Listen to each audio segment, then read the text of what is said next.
WJBW is made possible by sausage. Stick one in your mouth. Hey, what's up, JB Webb? Welcome back. We are happy to welcome you to episode 102, Bloody Jugs and Hot Sauce, and we'll explain all of that in the hour to come. WJBWnetworks.com is our website. You can go there. You can do stuff. You can comment. You can get crazy. You can send us information, or you can call us. Now, we broadcast live on Spreaker, and I'm going to go ahead and pop the link out there so everybody can find it through Facebook, through Twitter. But basically, you go to Spreaker, it's / the JB Webb Show, and that's as simple as that. It's show / show. No, now it's getting confusing. Anyway, today we have an packed show. We have a packed show today. It's we have a AKA John Thiessen, AKA Cragmire Peace, AKA fucking cool looking guy, and we also have a call a little bit later. The hot sauce part is Polka's Hottest.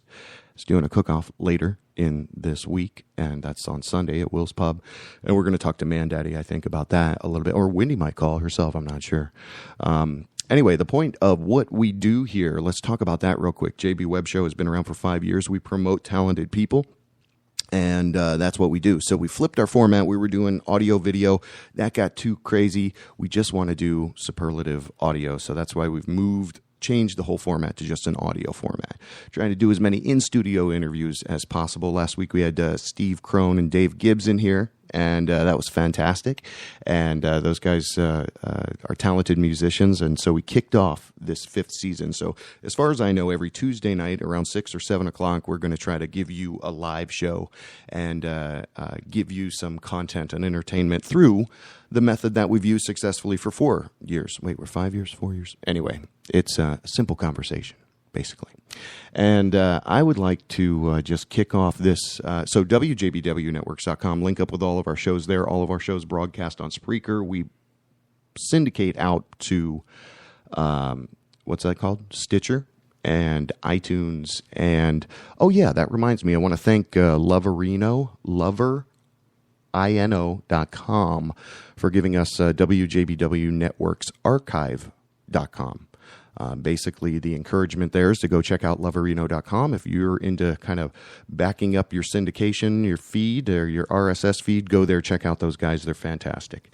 And let's roll into a little bit of classiness. We're going to chat with a gentleman over here who's very sophisticated in a manner of speaking. Or the sophisticated brute, let's say. He appears brutish, but he's very sophisticated. I'm happy to welcome John Thiessen into the studio, man. Thanks for dealing with all of the craziness. How you doing today, buddy? Very good, welcome. brother. Wow, that was a setup. That was a setup. Excuse me. Yeah, I you and I have never met. We interviewed you for Bloody Jug Band at the end of our 2nd season, I think it was. And that was a couple years ago. Sure. And, of course, I know you different members of the band, Rick Lane, that harmonica player, and different people. So I was like, hey, man, this is what I'm doing now. And you're the kind of guy, you were like, hell, all right, let's do it. Let's just go and make it happen. So it wasn't until just yesterday that we put the nail on it and said, all right, you're going to do it. But That's kind of sometimes how you have to fly, right? At the seat of your pants. Seat of our pants. Now, the opposite of that is what you guys are doing out at the venue 378. 578. 578. Why do we? Okay, so it's just odd numbers.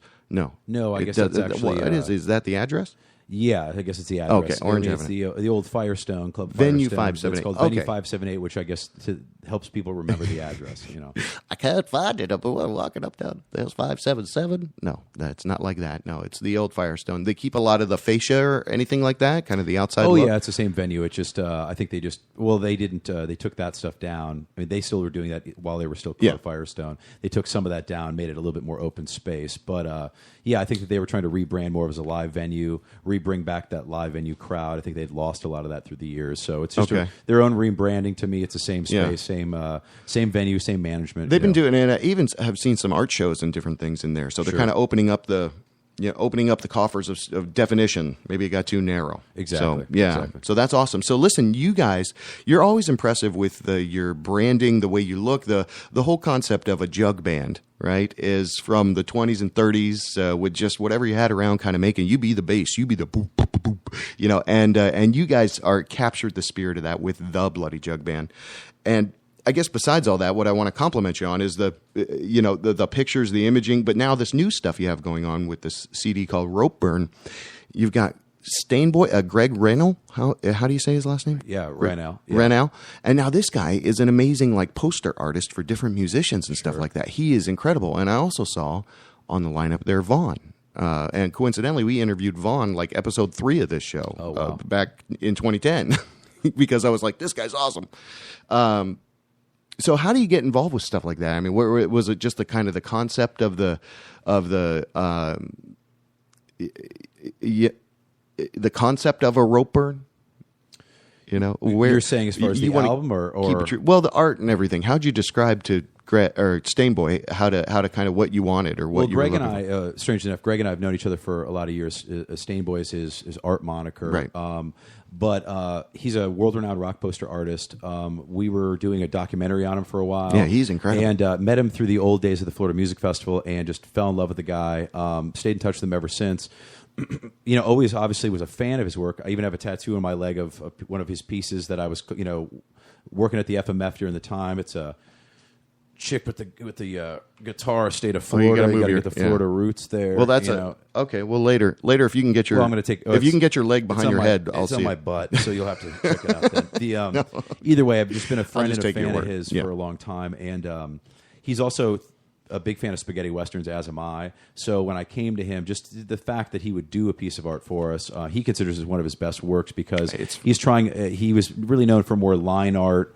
Not so much like this is totally illustrated, totally this is like graphic drawn. novel. I mean, you look at the cover of the CD, and I guess I'm one of the first people to actually be holding this thing, and I thank you so much. The Bloody Jug Band, Rope Burn. There's a guy on his knees. He's got rope around, and you just see the behind of a beautiful woman, I hope, with a jug. And it is in a whole streetscape like the Spaghetti Western Showdown, but that is badass. Well, man. and a lot of the songs, I mean that's obviously Greg likes to show off his, the amazement of women and the beauty of women, and that's part of his, angle in his art. But in this case, some of the music, we get so pigeonholed, and so we never want to do exactly what people think. So Rope Burn, you're a gallows pole, you're being hung. Right. And we took a totally different approach. Also, one of the songs that Stormy Jean, the other singer in the band, that she sings on the album is called 13 Steps. And that song is all about women's empowerment. I mean, there's a lot of different things that we've written about. So we didn't want to just have a misogynistic piece of art. Right. We wanted it to be, really reflective of what we were trying to do. Obviously very high-end and amazing. Greg's an amazing artist. But then also, if you look past the girl's ass or whatever else, it's about empowerment. She's the one in the dominant position on the piece of art. So we always want to push the envelope and not have people pigeonhole us into whatever hole or box they want to put us in, Yeah, and that's your band. I guess let's talk number one. The whole lineup. There's 6-7 people in the band. 8 total. 8 total. Yeah. Okay, so do roll call for me real quick, just so we give everybody a little shout out. So myself, I vocals and washboard. Okay. Stormy Jean, she sings and does tambourine, percussion, other things. We have Big Daddy Germ. Big Daddy Germ plays percussion and plays the jug. He is the jug in the jug band. Seth Funky plays washtub bass and ukulele bass. So homemade one-string bass, and even is acoustic ukulele bass. It's a converted Baby Taylor that he plays basically a small bass where it's very convenient. It's not so big stand up. Brian Shredder plays acoustic guitar. Stevel and a new cat that we've been playing with, Death Ray. They both play electric guitar, so they kind of sub in and out. Bloody Rick Lane. Right. He's the one that everybody remembers. It's either Stormy Jean or Bloody Rick, And Bloody Rick plays the harmonica, very well known in the Central Florida music scene. Been playing for years. Been in the band. It seems like only yesterday a lot of it got going, but we just had our 6th year anniversary. And holy smoke! And even guys like Rick who weren't inaugural members, been around for over 4 years. But then let me make sure I get everybody else. Oh, and then the new guy, Baby Dingo. Baby Dingo is Baby Dingo. 23-year-old, 23-year-old virgin. Okay. And he plays in the band. He plays cajon. You just said he was a virgin? I mean, is that like commonly known? Well, I tell it on stage, so I guess it's commonly known. All right, so it's not all right. Well, just caught me off guard. His girlfriend hates when I say that, but it's but anyway. He wears it proudly. Yeah. Yeah. So what's he do? He plays the box drum, a cajon, and so adds a lot. Oh, like the thing you sit on and and bang on it adds a lot of cool percussive drive to the bands. Yeah, I think that was everybody. If I forget anybody, I apologize. There's so many. Yeah, you can if you want to call us and chat a little bit. It's a big CD release party out at Venue 578. It's April 3rd. April 3rd. Bloody Jug Band, a Next CD Friday. release party. It's a badass CD. I think the artwork alone, right there, is like, wow, that's worth something. And then the CD, wow, that's where you let me preview this, okay? And I instantly latched onto a couple of songs, and maybe that little drum piece in, is it in the Beautiful Corpse? Yeah. Okay, so that's what kind of, like in the beginning, I was like, wow, that's... Actually on that song, Dingo plays the spoons. Oh, wow. So he's actually on that song, I believe, the tracks get confused, but I believe in that song in the beginning, he's playing the spoons as well. Yeah, it was something very, yeah. Yeah, and so everybody on the album, I mean, our producer was Justin Beckler, a great producer in town. Oh, wow, yeah. Work with everybody big, you can name.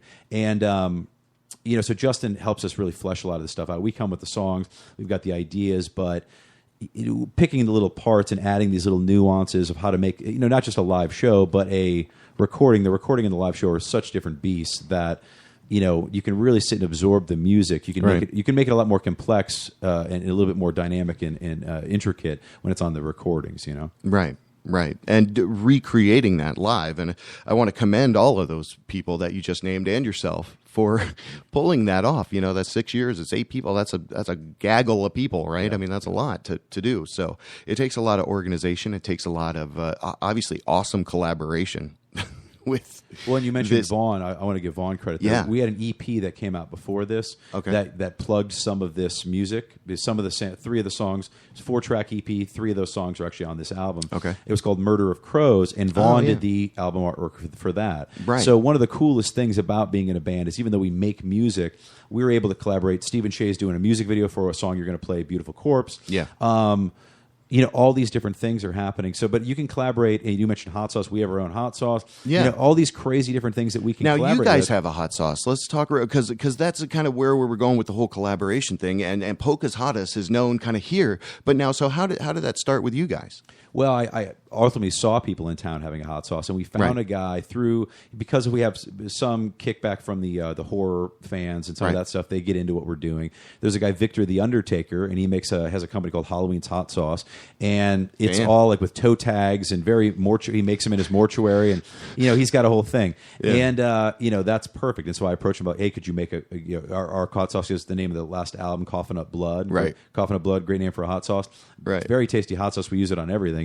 Yeah. But ultimately, even then, like the packaging, the vibe, everything that we do, we want to be soup to nuts, regardless of Vaughn. Even the last album, the same kind of thing. We want to have an album that you want to pick up. We don't expect everybody to, obviously, because we want to grow outside of, it can continue to grow. You want people anywhere from the Netherlands to the United States to South Africa, or wherever. Pick up the Ropeburn or pick up any of the albums and go, wow, it's kind of like picking up a book. You don't want to judge the book by the cover, right? But nowadays, if it gets you to pick it up with all the crap and all the signals that we have to deal with every day and all the constant bombardment of stuff we have to deal with, the fact that you can see something go, wow, that looks cool. If that's the catalyst to pick it up, I've already exactly. I've got 75% of the thing in the bag already. Yeah. So everything we think about, every aspect of these things when we're not only from the stage presence to the whole brand as a sense, is definitely always well thought out. Yeah. Well, the name in itself, is thinking. You start to think of, well, hey, Bloody Jug. Oh, it's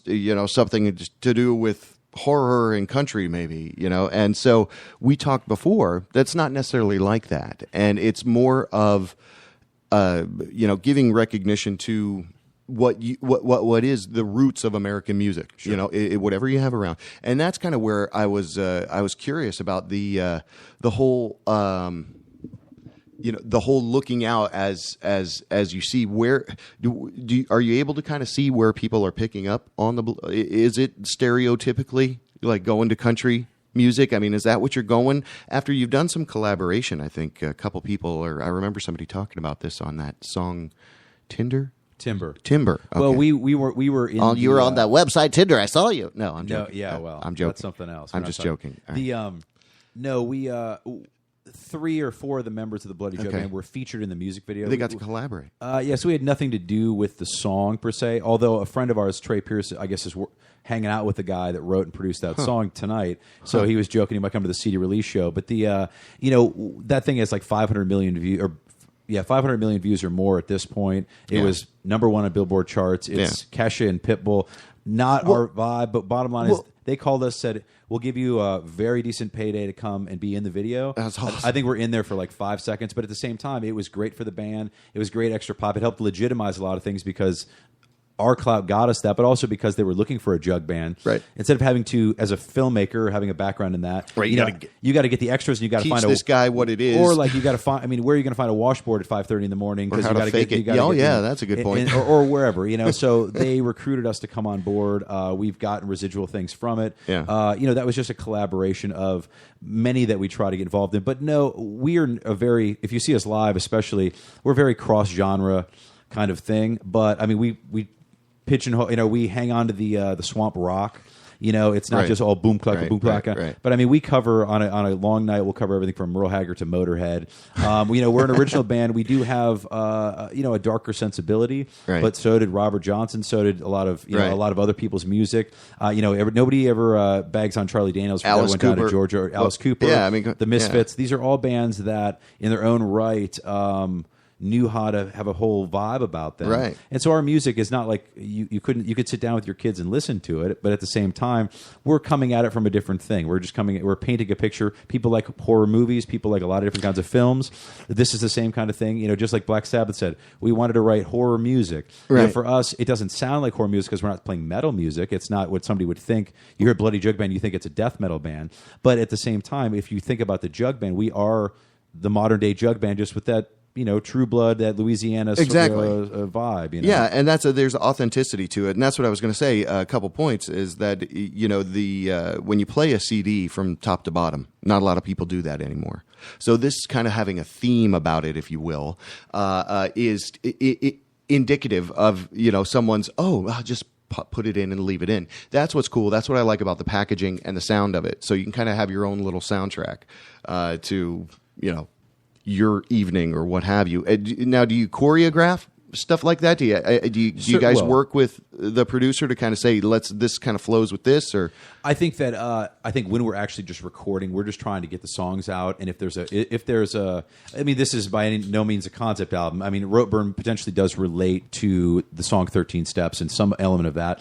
But overall, it just is another variation of what we're doing. It's not a concept album. It's just, we come up with the songs, but I think that we're always, even on a set, we're thinking of the flow of the set. So, every show, I sit down with some of the members, or we sit there and lay out like, what's the best flow? What are we even working on? How do we transition properly? So in this album, it's this exact same. We'll sit down with the songs and try to figure out what's like order them. What's the best way to? Well, and we go through many different variations of it. Yeah. I mean, saying this one, the way this one ends. We've done some hard songs. We need to get in this very different variation. One of the best compliments we got off the last album was that people would say, "Oh, I just put it in my car and it resets, and it's been in my car for a week, and it just plays front to back and then starts it's like over." The soundtrack for me driving. Right, and to me, there's no greater compliment because I know what that's like, and I also know what it's like to have an album that you want to skip songs. So and you want to get to the ones or get to whatever. Right. But I think that every band, I know they don't do it nowadays. It's all about the singles and the their iTunes release. But yeah, exactly. For me, it's we're coming at it from, you're holding a very cohesive piece of art that we could have just plopped that up on the internet and sold millions of copies. But the idea to still have the traditional art, to still think about the back in the day of having an album, having it. Everybody back in the day thought of the track order, and it was a cohesive unit, even if the songs were different. Yeah, it was very. It took you on a journey. It was a very strategic journey that they wanted to take you on, and that's why even when I sent it to reviewers, I was telling the girl who's doing publicity for us, I don't want to send them just a couple tracks off the album. I want them to hear it in the order it was meant to be heard, because if you're a true album reviewer or critic or whatever you're going to do, I want to put them in the spot that I want them to be as an audience member. You've got to follow the trail as much as the band or musicians kind of laying it out. Exactly. Yeah, you got to follow it. And it's great if you can pop up one song like we'll do tonight and just listen to the one song and enjoy it. Yeah, I'm going to give a couple little sneak peeks. I'm saying, so you're letting me do that, so I appreciate it. No, but I mean the fact that you can pop in one song and enjoy it, but the ultimate thing is to take them on the whole journey, even on a given night. I mean, we just played 3 or 4 hours at St. Pete the other night, and it was the same thing. That audience was with us the entire time,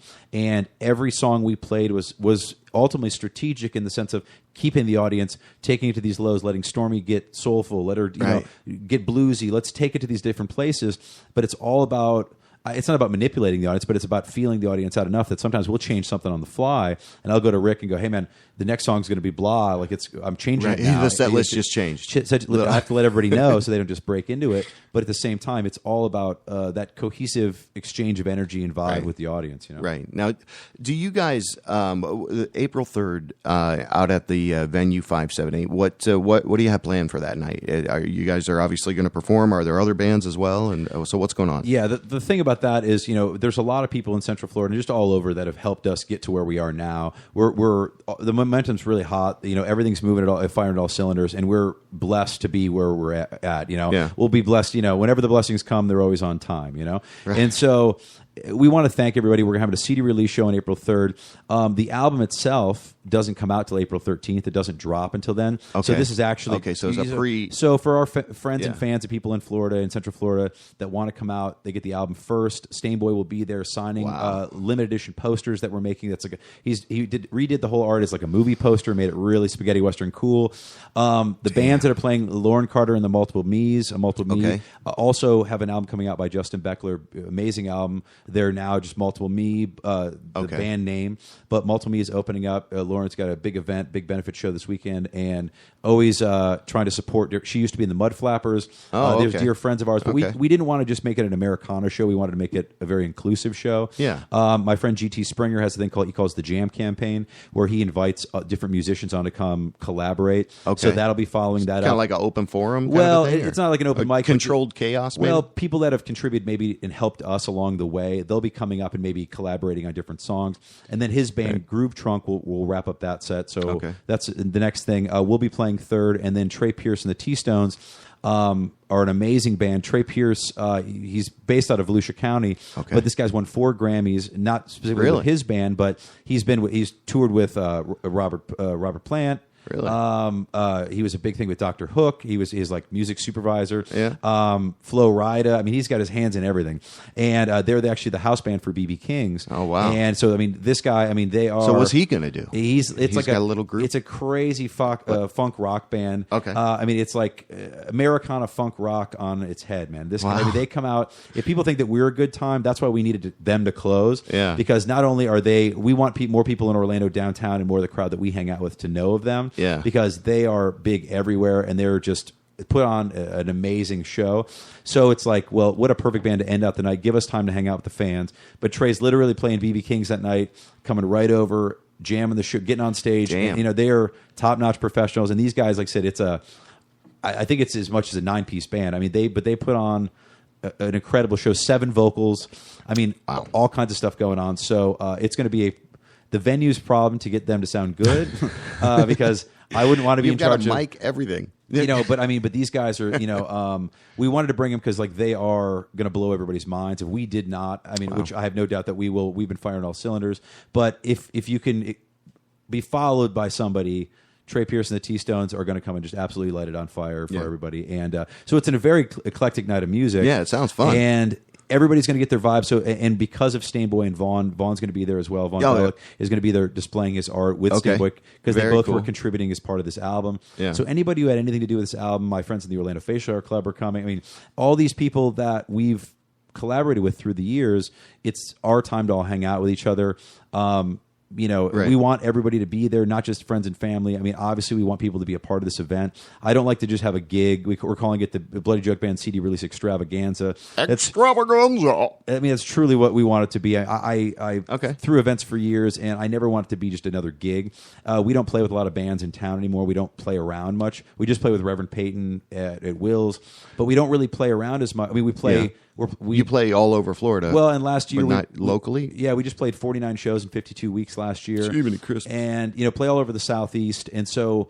we were in... You're doing it. We were in Melbourne St. Patty's Day weekend. We were in St. Pete last weekend. Oh, wow. We're doing we're being filmed for a reality TV show this weekend. What? The new show Treehouse Guys or something. We're Really? going to go be spotlighted on there. Damn. It's not about us, but we're going to be part of the collaboration. They're Okay. playing music, and they're allowing us to play our own music I and be gotcha. a part of Okay. the show. Okay, I During gotcha. the reveal, we're going to be the Oh, band, right. kind of Yeah, the- like at the house band or whatever. Whatever. Yeah.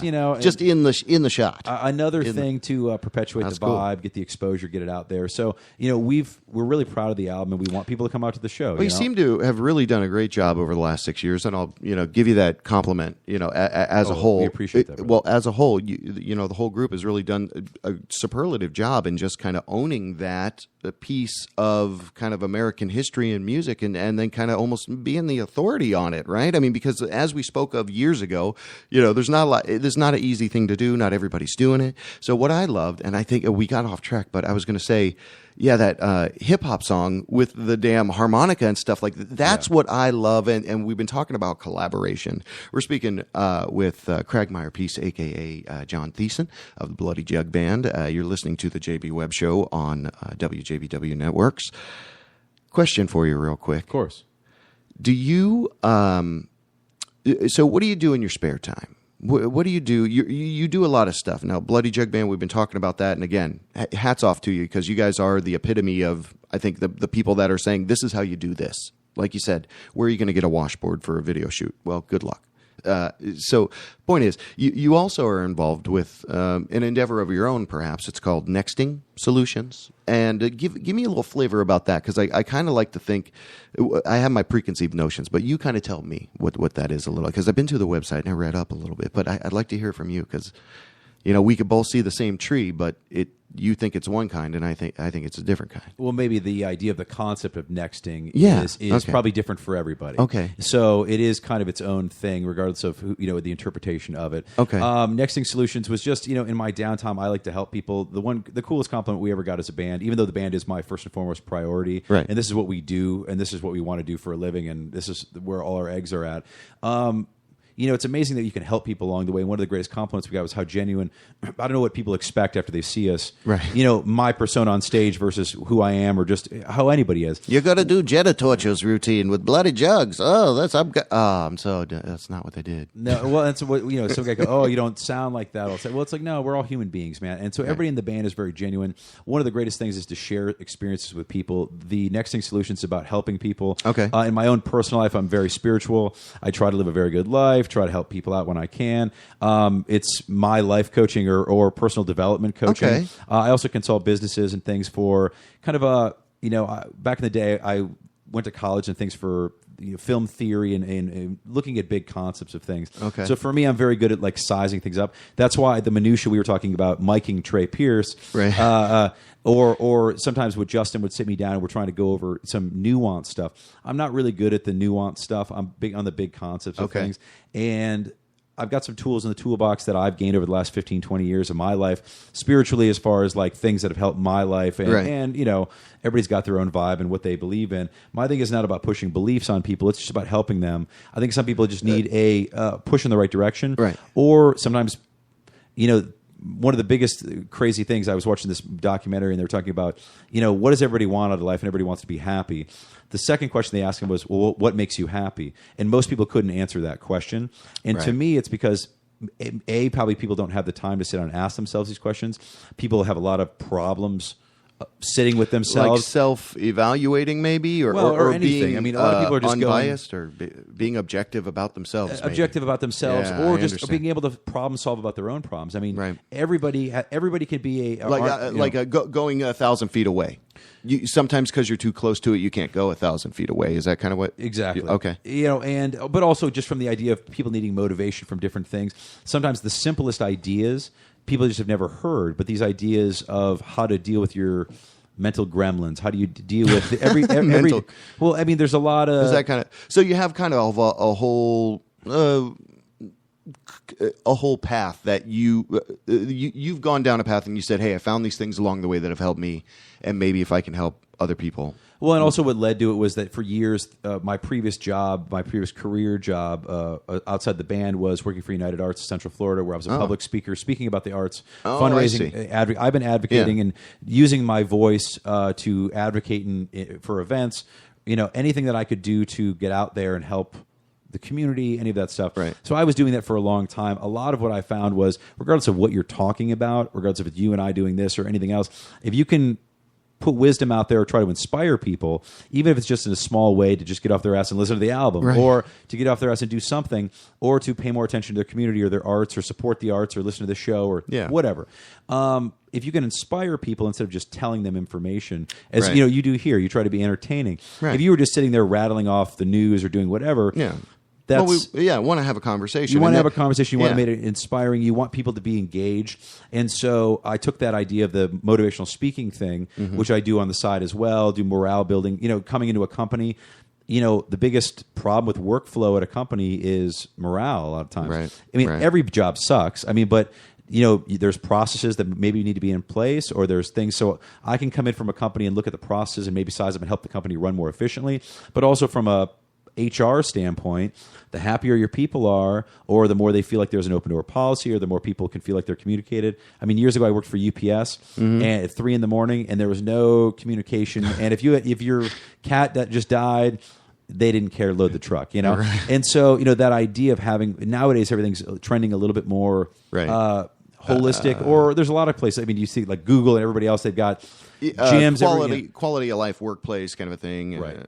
And so I think that's really trending right now. So the idea of being able to help people one-on-one in a group setting, just from pushing, something else. Nexting kind of does all of that. The idea of nexting is thinking forward, what's next. Right. That's the kind of the slogan, is what's next. Because I would say all of us, or 90% of the humanity, they're so tied up in the past, they're dragging that with them. They always say you can't be in two places at the same time. Right. If I'm thinking about the past, I'm not appreciating the moment that I'm living the moment, in. Very much Eckhart Tolle, The Power of Now, this kind of thing. Right. The idea of living in the now. And so this isn't, me being here isn't particularly about me or plugging nexting. It's just some of my ideas.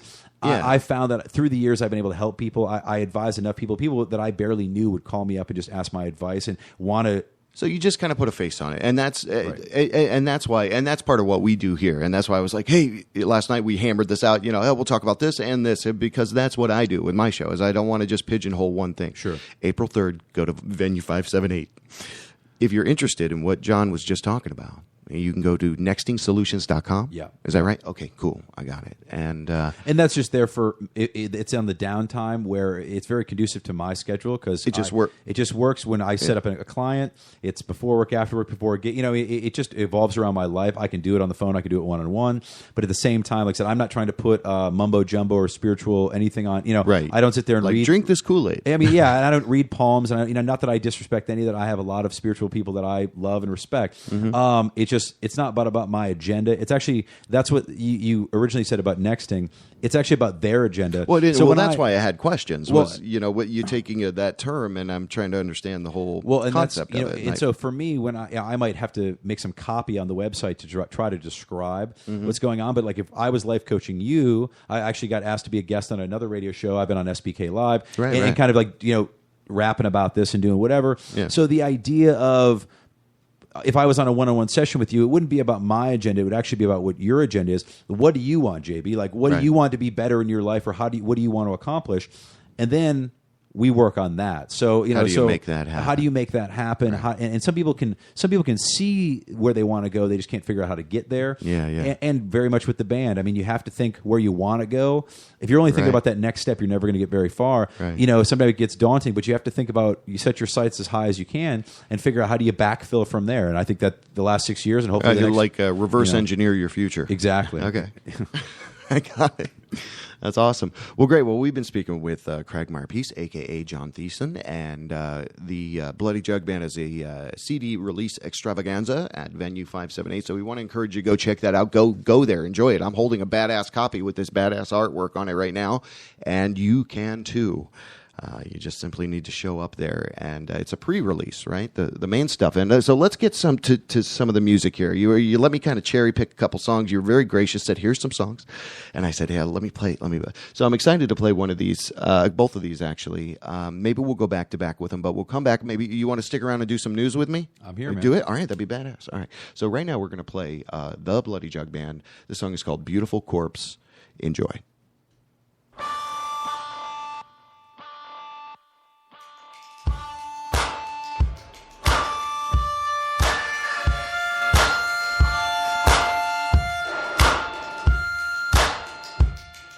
I knew you were the perfect choice from the first time you came around. So later on when I took your breath, I was hesitant to put you in the ground. Propped you up, put makeup on, put you in a pretty blue dress, had to make sure you stood out from all the rest. Knew you'd make, knew you'd make, I knew you'd make a beautiful corpse. Knew you'd make, knew you'd make, I knew you'd make a beautiful corpse. I knew you'd make a beautiful corpse as I saw you sitting at the bar. Looked like you had tears in your eyes, and someone had pushed you a little too far. Walked up, said hello, asked if I could help. That's when I got a whiff of your perfume. Can't even tell you what I felt. Knew you'd make, knew you'd make, I knew you'd make a beautiful corpse. Knew you'd make, knew you'd make, I knew you'd make a beautiful corpse, an exquisite corpse.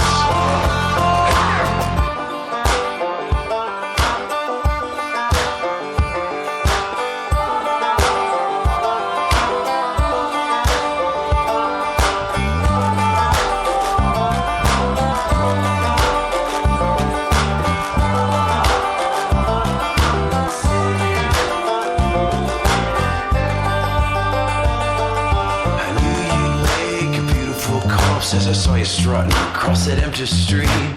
Smiling, waving, I called you sweet names, but you refused our eyes to meet. Oh, what beauty in your panic run. Oh, the fun has just begun. Hush now, baby, don't you cry. It's time for your final lullaby.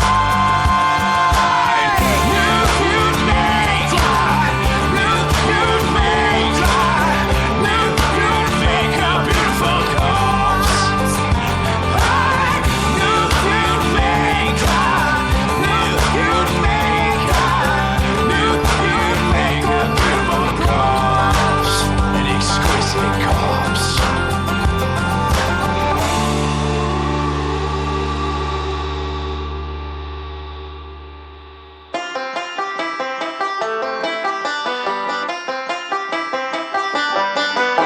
Unhinge my soul, I ain't no holy roller. Come to the prayer palooza, leave your guts on the floor. We all end up in a hearse, it's a prairie dog curse. So grab a jug, let the moon shine down on me. Grab a jug, let the moon shine down on me. The tambourine kept time as the ladies dance. The fire burned as the tables turn. Take this chance, it could be your last romance. So grab a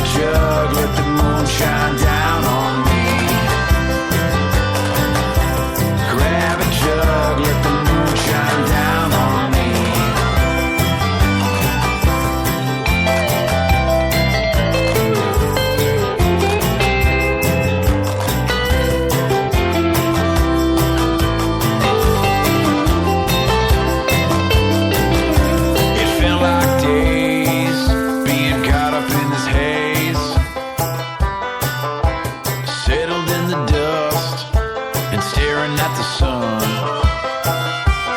Think I'm gonna walk towards the light to turn off the night. I got my jug, let it rain down on me. Everybody grab your jug, let it rain down on me. Everybody grab your jug, let it rain down on me. Everybody grab your jug, let it rain down on me. Everybody grab your jug, let it rain down on me. WJBW Orlando, the very first quasi-radio web show. All right, welcome back. We actually gave you a little sneak peek, a double peek. Double Peek Tuesday, sneak peek, double peek Tuesday, only Bloody Jug Band. That was some good stuff. Beautiful Corpse and Grab a Jug.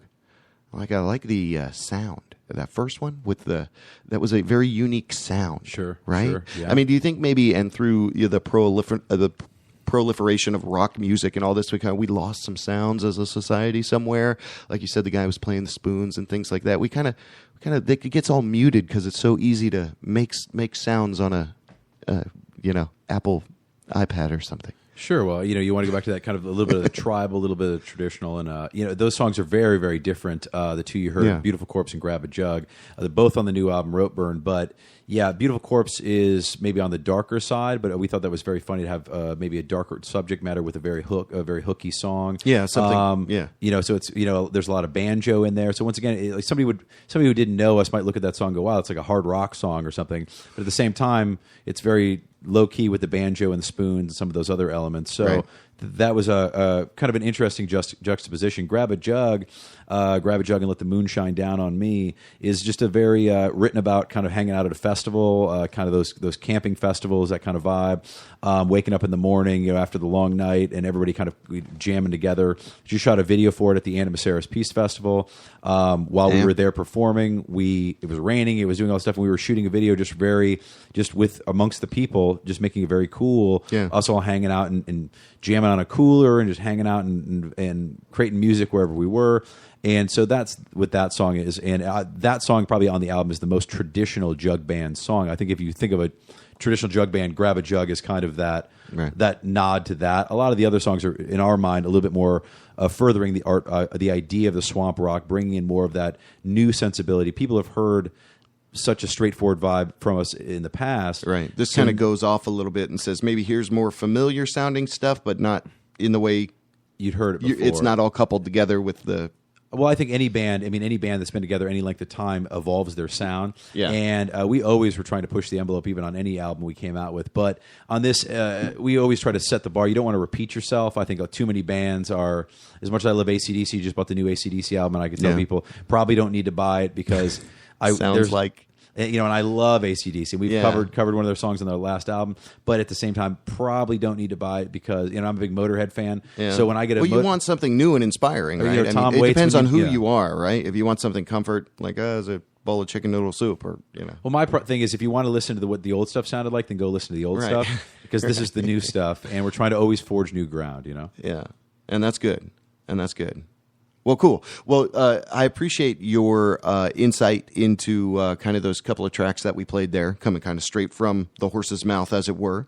And let's remind everyone, April 3rd is at Venue 578, downtown Orlando. It's Orange Avenue, right in the heart of everything. It's $10 at the door, but if there's select places around town, there's some tickets around, snag a ticket if you can find one. It's kind of like how much CD? Does that get you a CD? No, it does. Well, the ticket gets you in for free. Okay. The $10 gets you a free limited edition poster. Oh, cool. And you can get it signed by Greg? And Greg Stainboy will be there. Also for the song you did here, Beautiful Corpse, Stephen Shea will be coming out with a music video the next few weeks for that song. Oh, awesome. So if you like that, we'll actually have some visuals to put to it. So again, brother, thank you for having me on. It's awesome. What's the best place for people to go check out Bloody Jug Band? BloodyJugBand.com, Facebook /Bloody Jug Band, Twitter the BJB, hashtag the BJB. Cool. Rock the house. Let's do some news. And now, breaking news badly.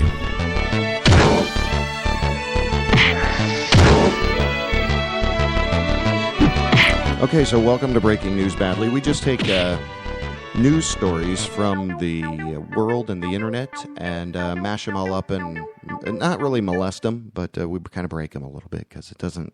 Breaking news is breaking news. Anyway, the TampaBay.com from their Buzz section of the Tampa Bay Times gives us a headline like this: Who is more natural and responsive to questions, Rick Scott or Siri? And they have a little YouTube clip in there that we'll go ahead and roll. Some controversy with your visit People trying to ask him last week questions. with the, Governor law Rick enforcement Scott. Who were there with you. Did you really think that all of those deputies were off duty? I'm very proud that last week the police chiefs endorsed me. I'm very proud that 40 sheriffs have endorsed me. I'm very proud of all the support from the law enforcement. We're at a 43-year low in our crime rate, so we invite them to our campaign events. Just and I'm politics, very right? appreciative of Stick to what the talking But did you points. think it was Right. a problem to have on-duty law enforcement there? He's not I'm answering. very appreciative of both their I'm so support thankful. and those that come to That's my an older clip. Anyway, obviously, this is an older article, but the point being is that that should almost be a game. Who's more responsive to questions, Rick Scott or Siri? Your thoughts? You try to stay out of politics over there? What do you do?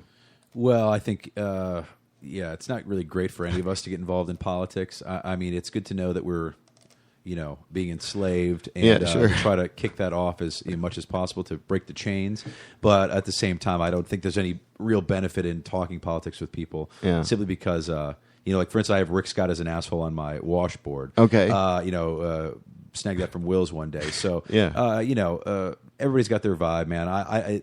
Everybody's probably Yeah. got a bad job, Yeah. or a tough job. So I can see it from their side. At the same time, that guy, Well, I mean, if you're a politician that can sidestep like that, yeah. hey, God Well, bless I just you, think one thing should happen with the whole political system is that your entire list of running points have to be fulfilled within your term, Yeah. or else it's or partially fulfilled. I'm to the guy- even be qualified for re-election, right? So then, anyway, I'm the guy that wants Jesse Ventura to run, 2016. So, and Howard Stern, yeah, as Howard Stern. vice president. Yeah, exactly. So That's what you want. that's the one that I'm going to have All out right. in my thing. So that just if that says anything to your audience, That's to, your bumper to either sticker. not. You're right. Ventura Stern. To take me seriously or 2016. not. That's where I'm going. Did you? So this was over a year ago. This is a Business Insider.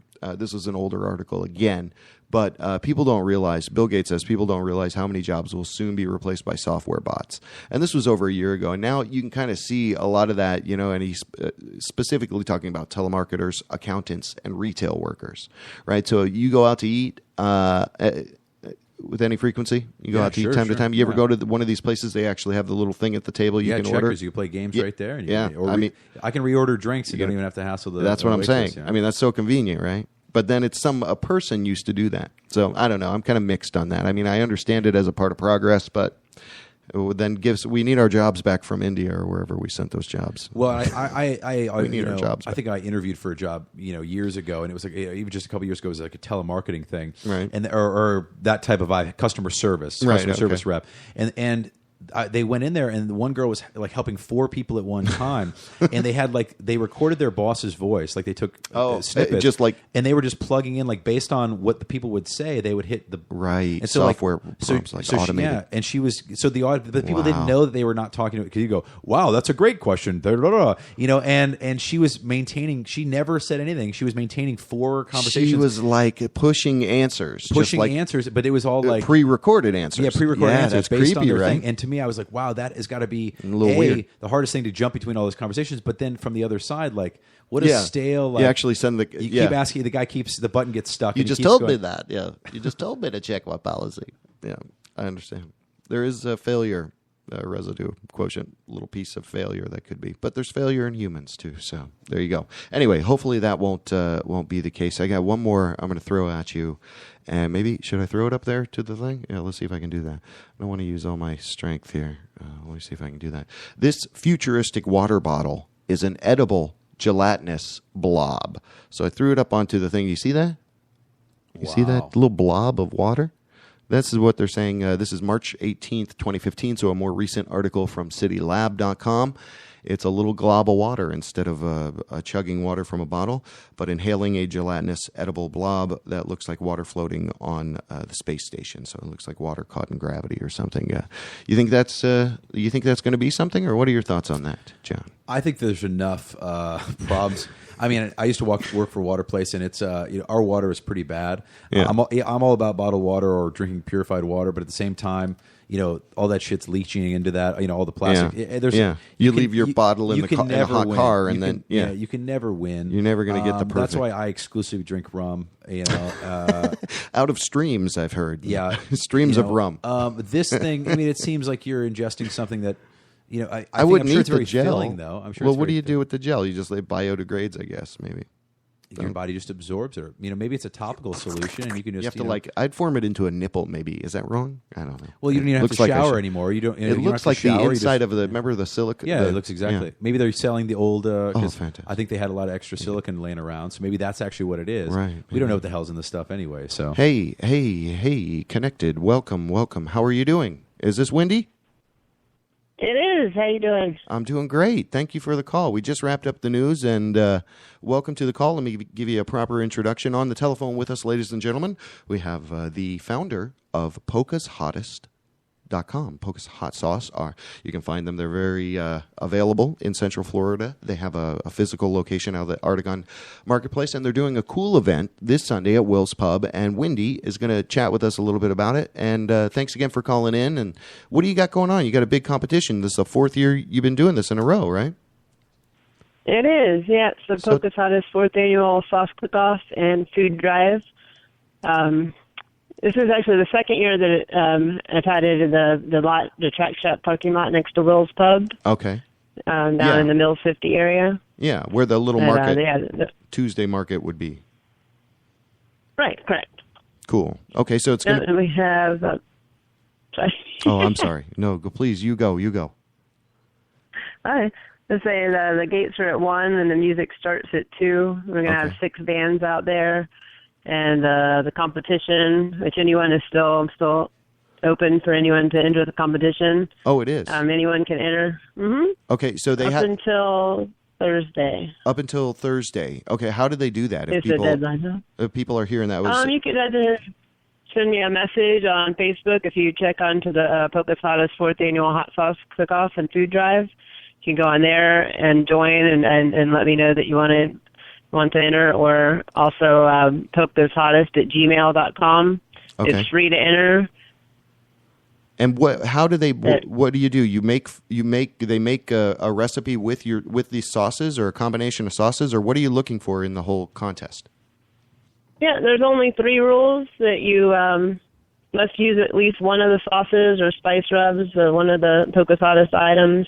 You have to make at least 50 1-ounce portions, which is roughly about a half of a hotel pan. Okay. And then you must be willing to share your recipe, because the winners of the recipe, the top 3, and the People's Choice Award, they're all featured in a cookbook. I do a cookbook every year after the cook-off. Oh, wow. And, so they get to be featured in there. It just gives people, recipe ideas. Not everybody's a chef, so people often wonder, what are they going to do with the sauces once they get them. And so that's why I decided to put the cookbooks together and give those away with the purchases at the store, just a link to the cookbooks. But now you're also doing kind of a food drive for Fern Creek elementary schools out there, right? So people can bring a non-perishable food item, kind of get a little bit of a break off admission. Is that right? Yeah. It's $1 off the admission price per item that you bring, and up to 5 items. So okay.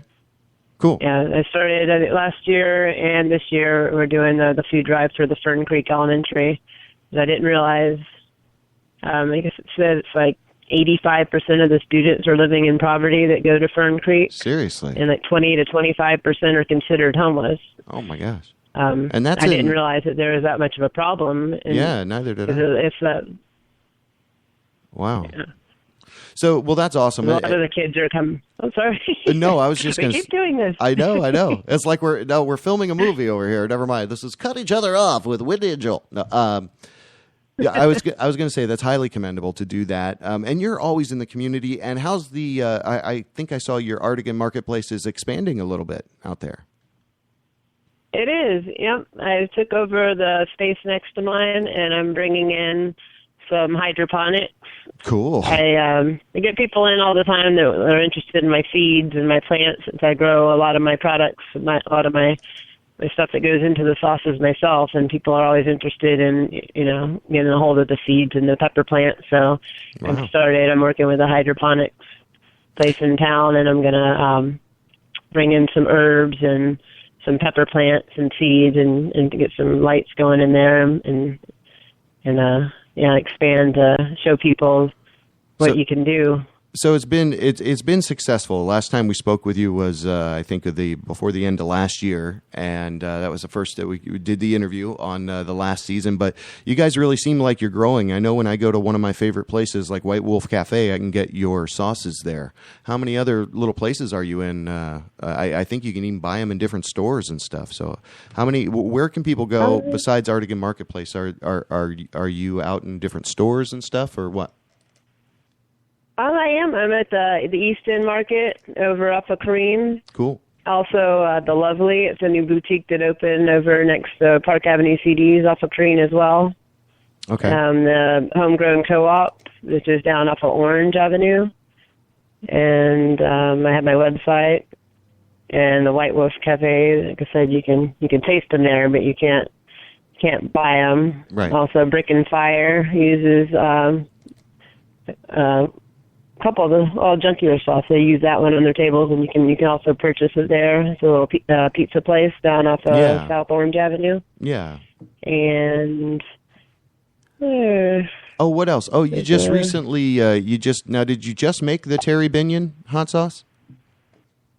I did. That's actually debuting on Sunday. Oh, that's awesome. I put out a few for people. I've had a couple people that wanted to use that sauce in their cook-off recipe. Yeah. So I'm making it available to people entering the cook-off down at the iDrive location at Artigan. Okay. And it'll be available to everybody on Sunday at the cook-off.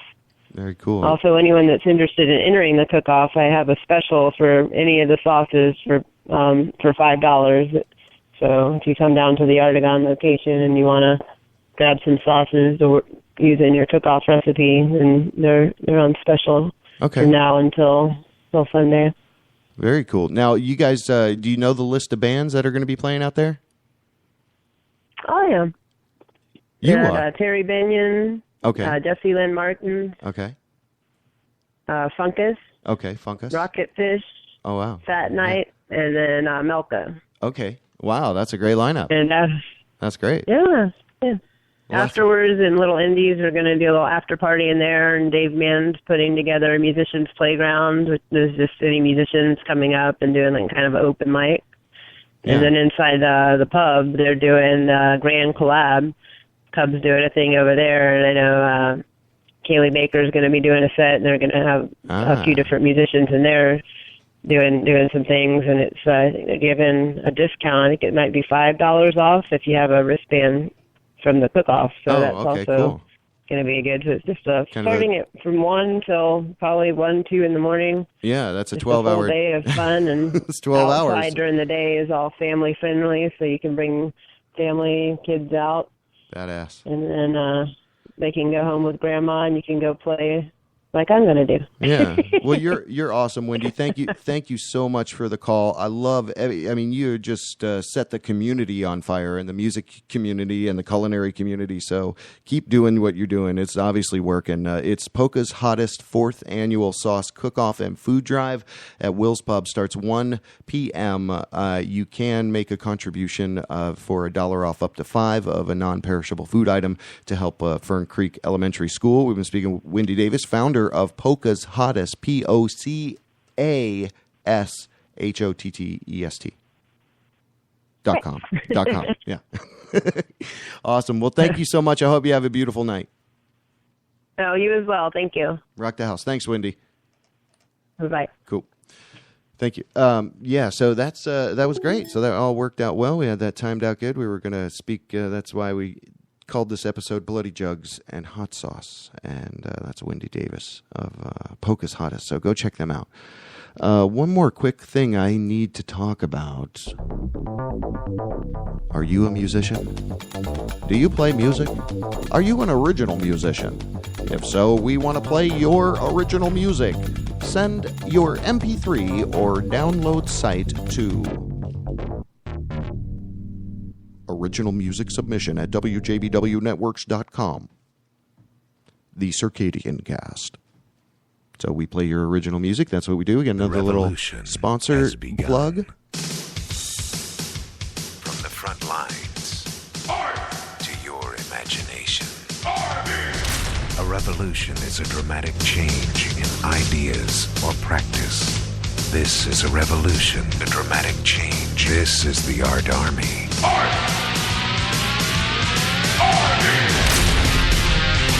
All right, that's the Art Army. artarmy.org. artarmy.org. Go check that out. It's easy to become a member of the Art Army. Welcome on the telephone. I think we have a buddy of mine. I've never met this guy. Only known this guy through Twitter.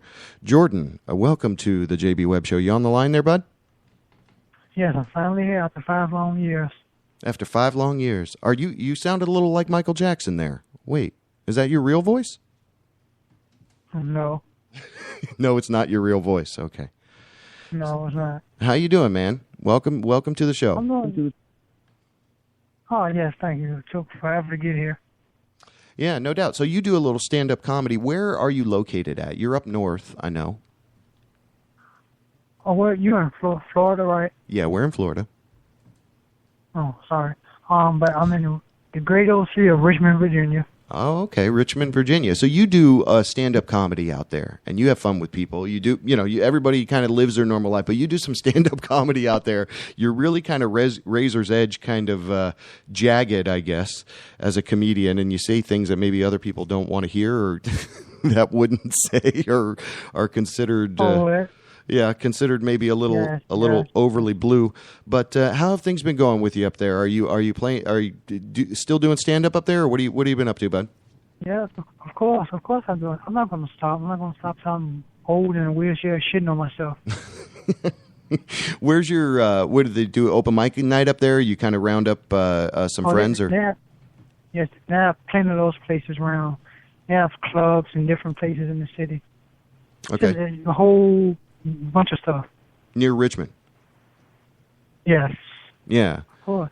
So how long have you been doing that, and how long have you been doing comedy? Has it always been something you wanted to do, or how long have you been doing it? Yeah. 4 years this May. Wow. That's good. Are you recording your stuff? Are you do you go through a whole process, or give us a little idea about how, you come up with jokes, you write them down, and, Yes, it takes it actually takes me 2 weeks before an actual show to get everything straight. When all the writing, it takes me 2 weeks to get everything perfect enough before I step onto a stage. Right. Yeah, and I've seen some YouTube videos and stuff like that. So you take a little bit of time, you prepare the material. How do people receive it? I mean, obviously you get some laughs, to do it for 4 years, but how do people receive it? Do you get some crazy audience reactions? Because you say some crazy stuff from time to time. Yes, I do. The more with me, I go for the shock value, and that's pretty much the biggest laughs I get because it's completely unexpected. Always unexpected. You go one way, you turn and go another way, and it's the best thing ever. You like telling stories? Yeah. It's they're all stories, but it's the more jokes and stories. They're based on true stories, but they're jokes. So right. What's Jordan? What's the best way for people to connect with you? Is it on Twitter? What's the best way? Okay, Facebook, Twitter, Instagram, Vine, YouTube, email, whatever. I'm there. What's Google. What's the handle on Twitter? Okay, at Jordan Ripkema, RYPKEMA. Okay, cool. So it's at Jordan Ripkema, RYPKYMA. Is that right? RYP. Okay. RYP. Please continue. KEMA. Kema. Okay, that's what I was missing. All right. R.I.P. Kema. Jordan Ripkema. Where are you from? Where's that name from? Where's that name from? What nationality? Is that Indian? Is it what? Is it Indian? No. It's my actual family's name is Scott, so we're all Scots. Oh, the family name is Scott. Oh, I see. Yeah. Oh, I gotcha. Okay. Well, cool. Well, hey, man, thanks for giving us a little bit of time. I know you had mentioned you're busy, and maybe you'll call even in again next week. Keep calling in. Of course. We want to keep hearing from you. All right. Give us an update. You got anything? You got anything to plug up there? You got anything you want to talk about in Virginia? Oh. No. Actually, there's some stuff going on. Just maybe we'll get more into it next week because I'm still in the beginning stages of it. All right. Cool. Well, feel free to call anytime and share with us what you can, brother. Yep. All right, man. Yep. All right. Jordan on Twitter. Thanks, bud. We'll talk to you again soon. And, man, I appreciate that. You got a couple calls in right on time, so that's good. We're just trying to make sure our phones are... Last week, I've got John Thiessen in studio here, a.k.a. Cragmire Peace, and there's a cat hovering over him. Yeah, this guy's great. Yeah. You like... that's Prudence is her name. What a pretty cat. Yeah. Oh, I don't know what happened to your mic there. Hold on. There you go. I guess you're back. I don't know. Chick. Yeah, what an amazing cat. What has something happened here? Yeah, something happened to your mic. I'm not sure what it is. It was that last caller. Yeah, maybe he screwed it up. He screwed up your mic. Why'd you do that?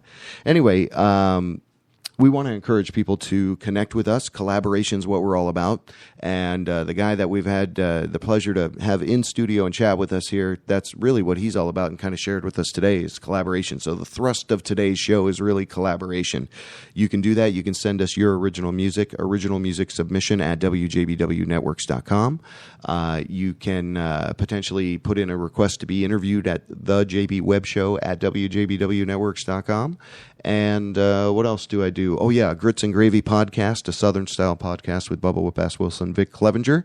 And that's what our network does. So we're looking to grow shows. We're looking to keep kind of moving on and helping promote people. And we do this on a regular basis. So we kind of own Tuesday nights now. That's how we've restarted. But John Thiessen, a.k.a. Cragmire Peace from the Bloody Jug Band, Orlando's own Bloody Jug Band, Florida's own Jug Band, authentic Jug Band. They're doing a CD release extravaganza out at Venue 578, and that is on April 3rd. $10 gets you in. You can get your poster signed that they give you by Greg Raynal, a Stain Boy, a.k.a., and Von Belock will be there as well, plus plenty of great musicians, and I think they have something awesome in store for you, so go check that out. Polka's Hottest, Will's Pub, Sunday. Go there, do that. It's a competition. Great live music as well. John, how you been? You doing okay? Is that cat transfixing you? Wonderful. Check. You're screwing up the whole ending of the show here, JB. No, I think it's good now. Is it sounding better? Check. Oh, sorry. I don't know. There's a little scratchiness in it, isn't well, it? that's how my vocals are. Oh, there you go. It's your scratchy. It's my it's my onstage vocal vibe, you know. You get a washboard in your throat. Yeah, you know, we were sitting here smoking cigarettes, you know. Yeah. You know, that's how it gets during the long nights, you know. Yeah, the cat was wonderful. That caller, I didn't hear any comedy, but I was interested in what the comedy was. Yeah. Also, I wanted to mention, just as a last thing, is I left some on the table here. Left some comp tickets to the show. Oh, badass! So next week, if you have any callers, anybody wants any, I can do a giveaway. Anybody that calls into Really? the JB Web Where are Show, they're right here. Oh, fantastic! Okay. You know, we totally appreciate you. You've supported us through the years, and yes, sir. You know, and so here's some comp tickets. Badass. Take some for yourself. Yes. But, you know, save a few for the listeners. All right, Don't take them all. We'll do a giveaway. All right. So I've got 2 shows I can give those away on the Circadian Cast, which will replay your music there since I have more. Sure. And then we'll do some giveaway, and then here next week as well. Yeah, I want it wall to wall, Bloody Jug Band up until this show, JB. So, you know, whatever we can do, you know, take your little guests, you know, on the side. Yeah. But, you know, Bloody Jug Band, give them away. Even if you just do a full 2 hours of just giving away tickets. Yeah, I could do it. Whatever you feel will serve the vibe the best way. We appreciate it. Okay, cool. Well, hit me up if you're in Orlando then, because I've got a nice size stack of tickets here that I'm able to give away and keep some for myself. So thank you, John. That's very nice. And thank you, Bloody Jug Band. That's awesome. And I want to thank everybody coming out and supporting ahead of time. But also, like we said earlier in the show, we just had a 6-year anniversary. Just want to thank everybody. This whole kind of publicity push and everything we're going on. None of this could happen without the people that have supported us through the years and people that are finding us out every day. They become part of our family and the lexicon of what we're doing. Yeah. And it's just really it's a humbling time. And people like yourself, as you said, collaboration, brother. So you keep up powerful. what you're doing, and we can't thank you enough for the support. Hell yes. Well, thank you so much, and go check out thebloodyjugband.com. Go check out nextingsolutions.com. Go check out pocahontas.com. And most of all, go check out WJBWnetworks.com, because once you realize what we're doing here, it's an amazing thing. We're helping to promote talented and deserving people through the power of the internet. We're venerating them. We're giving them a venerating enema. So there you go. Look forward to that. Anyway, I'm JB Webb. Thanks for hanging with us. We'll be back next week, and here's some fake commercials. Did you not get enough of George Zimmerman? Well, don't worry. He's now back in the news with some new hits for ya. Not getting held accountable on other charges. Check out the new George Zimmerman stories in a local news near you, especially if you live in Florida. With the way things are in the world, why keep investing in gold and silver and things that can eventually corrode away? Negative bonds. Negative bonds are the newest way to invest. People will always have negative bonds. Susie hates Johnny. Johnny hates Susie. They talk about it to their friends. Your negative bond accrues interest, and all of a sudden you're a rich millionaire who could care less about people, and then negative bond about poor people without bonds, which increases your negative bonds. So invest in negative bonds today. Negative bonds is not a subsidiary of the New York Stock Exchange or any real exchange, so be careful when you invest. I've been living the American dream. Thank you very much for having us on the show. Most people have been trying for years to get rid of my ass. WJBW Orlando, the very first quasi-radio web show.